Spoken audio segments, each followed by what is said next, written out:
Hello friends, hi అండి. Welcome back to our channel. Welcome to SNSP creations and cookings. అందరూ ఎలా ఉన్నారు? బాగున్నారా? ఈరోజు అయితే ఎంతో రుచికరమైన ఆనపకాయ పప్పు రెడీ చేస్తున్నాను. చాలా టేస్టీగా ఇంట్లోనే సింపుల్గా ప్రిపేర్ చేసుకోవచ్చు. వంట రాని వాళ్ళు కూడా చాలా సింపుల్గా ఈజీగా ఇలా ప్రిపేర్ చేసుకోండి. చాలా టేస్టీగా వస్తుంది. ఇప్పుడైతే దీనికి కావలసిన పదార్థాలు తయారు చేసుకునే విధానం చూద్దాం. దీనికోసం ముందుగా 1 కప్పు కందిపప్పు తీసుకోండి. ఇది శుభ్రంగా 2-3 సార్లు వాష్ చేసి నీళ్లు పోసి ఒక అరగంట పాటు నానబెట్టి ఉంచండి.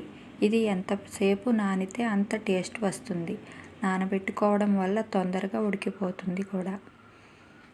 ఇప్పుడు ఈ విధంగా కడిగి వాటర్ వేసి 2 కప్స్ వాటర్ వేయండి.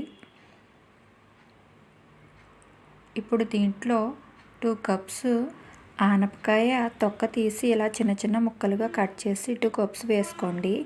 1 ఉల్లిపాయ ఇలా పొడుగ్గా కోసి వేసుకోండి. 2 పచ్చిమిర్చి, 1 టమాటో ముక్కలు కోసి వేసుకోండి.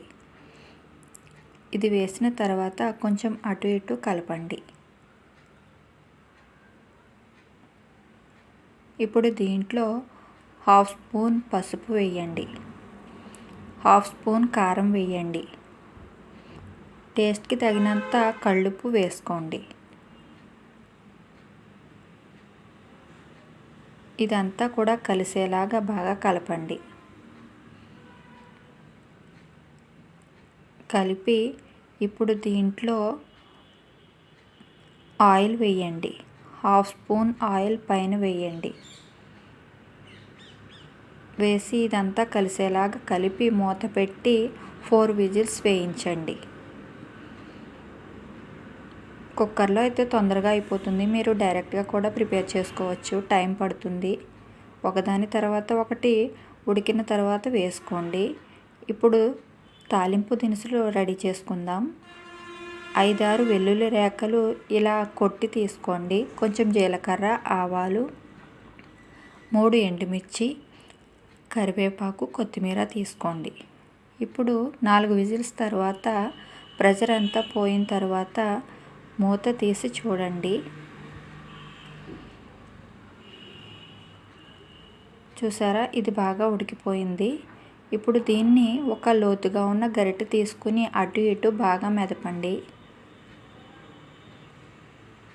ఇలా 4-5 సార్లు మెదిపితే చూసారా ఇలా రావాలి. ఇప్పుడు మీరు కొంచెం ఉప్పు కూడా వేసుకుని ఇది బాగా మెదపొచ్చు. నేను కల్లుప్పు వేస్తున్నానండి. మీరు సాల్ట్ అయినా సరే వేసుకోండి. వేసి బాగా మెదిగేలాగా కలపండి. ఈ విధంగా రావాలి. ఇప్పుడు దీన్ని పక్కన పెట్టుకుందాం. ఇప్పుడు స్టవ్ వెలిగించి ఒక గిన్నె పెట్టి 1 స్పూన్ ఆయిల్, కొంచెం నెయ్యి వేసుకోండి. ఆయిల్ ప్లేస్లో నెయ్యి వేసుకున్నా బాగుంటుంది. నేను కొంచెం ఆయిల్, కొంచెం నెయ్యి వేస్తున్నాను. పప్పులు నెయ్యి వేసుకోవడం వల్ల చాలా టేస్ట్ వస్తుంది. దీంట్లో 5-6 వెల్లుల్లి రేఖలు బాగా కొట్టి తీసుకోండి. తాలింపు దినుసులన్నీ వేయండి. ఇవన్నీ వేసి వేపండి.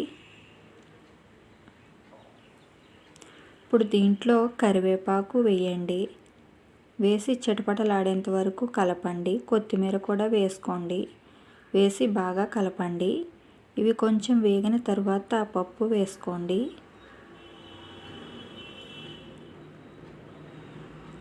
చూసారా, ఇలా వేసుకుని మొత్తం అంతా కలిసేలాగా కలపండి. అంతేనండి. చూసారా, ఎంతో టేస్టీ అయిన సింపుల్ రెసిపీ అయిన సొరకాయ పప్పు రెడీ అయిపోయింది. ఆనపకాయ పప్పు కూడా అంటారండి. ఇప్పుడు దీంట్లో ఒక లెమన్ జ్యూస్ వేసుకోండి.